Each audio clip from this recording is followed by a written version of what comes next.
Hi, I'm here with Syed Taj, who's running for the 11th District of Michigan for the House of Representatives. And we're just going to chat for a few minutes. Hello. Thank you, Mark, for coming here. So, this race that you're in, I don't think it was supposed to be competitive, right? When you got into it, McCotter was far and away the favorite. Yes. Two things happened. Actually, I wanted to really run against Mr. Tejas McCarter. There's no question about it. And that's what I prepared myself. And I've been working on it for a couple of years. And I started to test myself in 2008 when I ran in Canton Township, which is essentially a big Republican township. Mhm. And I don't think they had a Democrat in the last many years as far as we could know of. Hmm. So I ran as a Democrat. I was to be surprisingly in the general election in 2008. Obviously, I was the first Democrat elected there. And when I got elected, and that was my main thing to see if I'm electable. Every newspaper in town said, no, that he can never win it. No Democrats ever won. Plus, he's a non-Caucasian. It's only a Caucasian people who has been in the township board. But I proved them wrong, so I ran.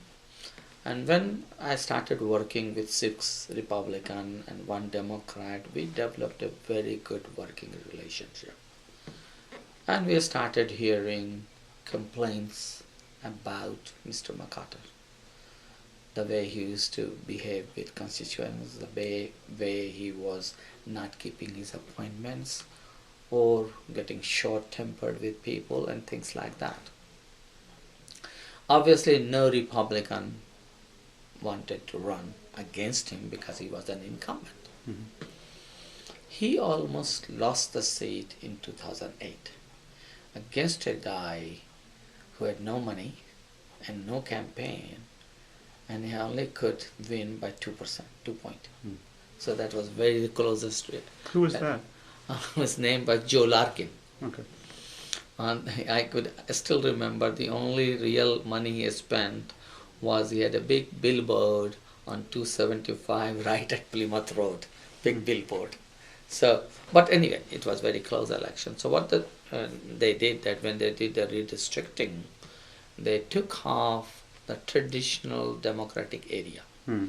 which was Redford, part of Dearborn Heights, then Garden City, Mhm.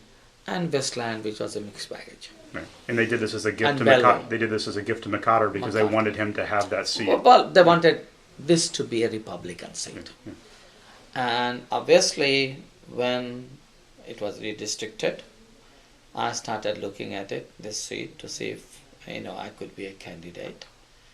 I waited for Gary Peters to decide because some of the district, some of the area in the district is Gary's old district. Mhm. When Gary decided in 2011 that he's going to run on 14, and I came to know that, the next day we met in a banquet and we both were invited guests there. And I confirmed it from him and he said, yes, I'm running on 14. I said, then I'm running on 11. Now, my fellow Republican colleagues were very helpful to me and they were very encouraged by it. So I was pretty much going against McCarter. Mhm. When I filed in October last year, at that time, from the middle of summer, when he decided not to run as a presidential candidate, because you remember he was going through that, there were people who wanted to run in this seat, where Mike Kowal, Mhm. then the second man was Rocky. He wanted to run on that thing, and obviously Bentavillo was there. So when McCarter decided to come back, Rocky stepped out and he became his co-campaign chair. Whereas Mike Cowell, after a while, they had a discussion and what not happened in between. He decided to pull out too. Mm. So it was left between MacArthur and Montevideo. And everyone knew MacArthur is going to win. Now, MacArthur started attacking me from November last year. What were those attacks like? What? Very liberal. Mm. Liberal agents of Obama and Harry Reid and Nancy Pelosi, socialist, all those things what they always talk about. And these were mostly attack trying to get money raised. He used to send emails to people, and I have a lot of Republican friends who were getting the email, they were sending it to me. So I was getting that. So he knew that I will be the person running against him, and it was just a start of my campaign.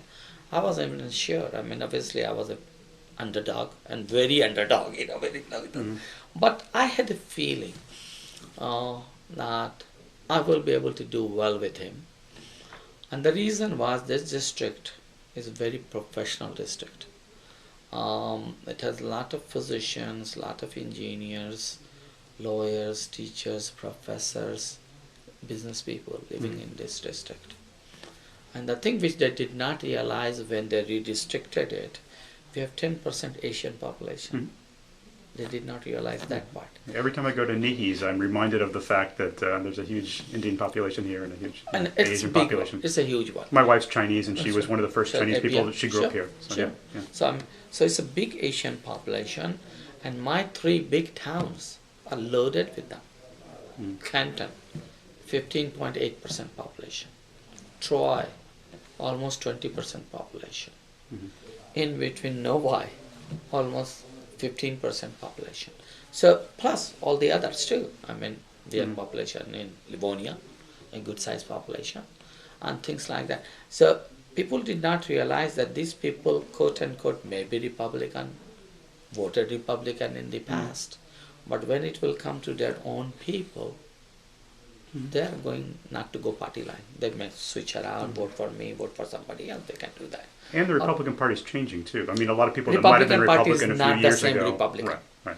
I tell people all the time that probably President Reagan, in his grave, may be thinking about this party now. He would have been a left in the Republican Party if he was alive at this time.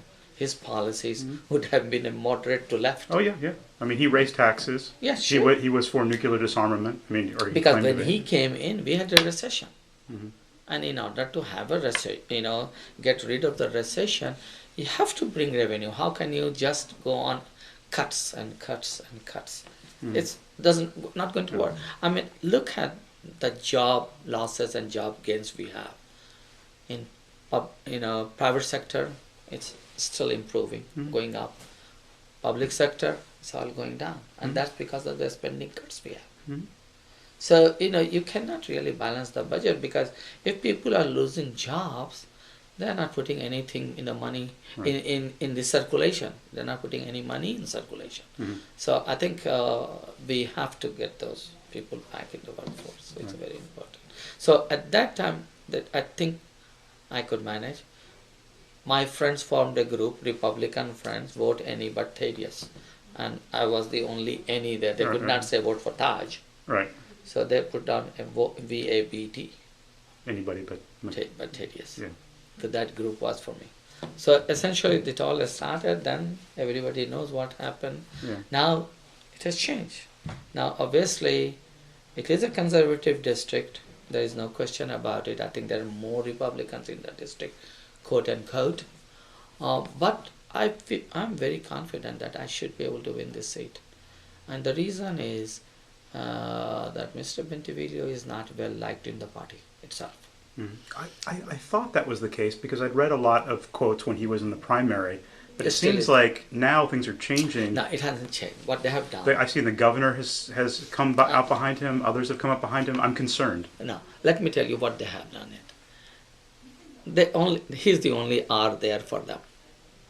They cannot openly say we don't want him now. But they're not actively doing anything for him.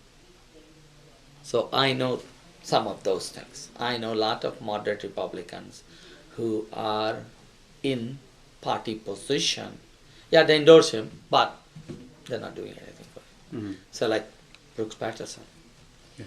He, Who called him an extremist? I remember his language. He said, I do not know the man, but I do not agree with his policies. That was his sentence. Mm-hmm.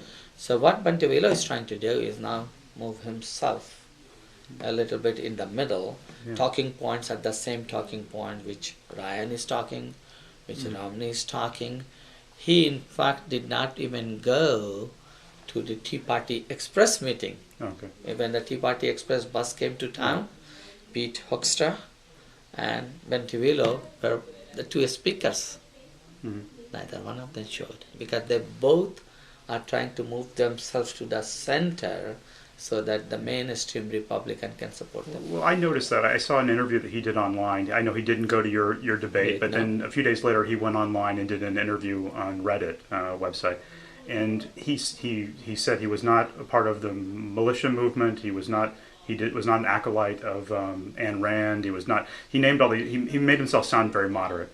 That he was just out for looking out for middle class Americans, and he sounded very good. And it was surprising. And I thought when I read that he was getting coached from somebody. Oh yeah. And then I saw that the governor had signed off on his campaign, and others had. And my sense was that people were starting to rally behind him and thought he's the only chance we have. Let's make him a more palatable candidate.